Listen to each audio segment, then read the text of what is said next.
Is this your entire understanding of sex and gender? If it is, then we've got some work to do. Let's break it down. Sex, male, female. Gender, masculine, feminine. This diagram is extremely oversimplified. Let's take a closer look at sex.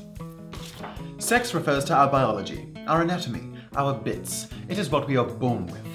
Males generally have penises, scrotums, and testosterone, while females generally have breasts, vaginas, wombs, and estrogen.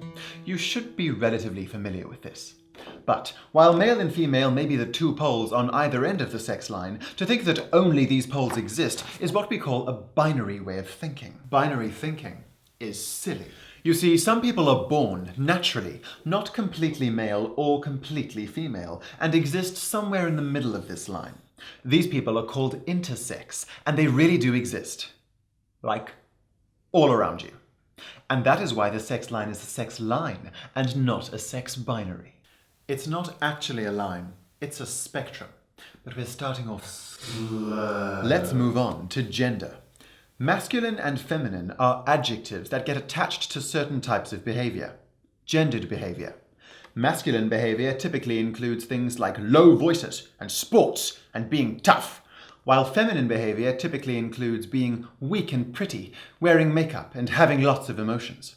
The problem is, society teaches us to believe that males should behave in a masculine fashion and females should behave in a feminine fashion, when in actual fact, there is no intrinsic connection between sex and gender at all. Sex is in your body. But your gender identity is in your mind, and you can identify as whatever the bloody hell you want to. Wow, Lady Aria Grey, I hear you say, that's fascinating, but I still don't understand where these terms come in. And this is where it gets tricky. Here are two men. This man was born male. This man was not born male. Would you be able to tell just by looking at them? No, but you would still call them men. Here are two women. This woman was born female. This woman was not born female. Would you be able to tell just by looking at them? No, but you would still call them women. You see, the terms men and women refer to gender, not sex. So let's stop assuming that all men have penises and all women have vaginas, because they might not. And that's all right. So, lambs, where do you fit into the sex-gender matrix? Perhaps you're a masculine-acting male who looks like a woman. Perhaps you're a manly-acting female who dresses in a feminine fashion.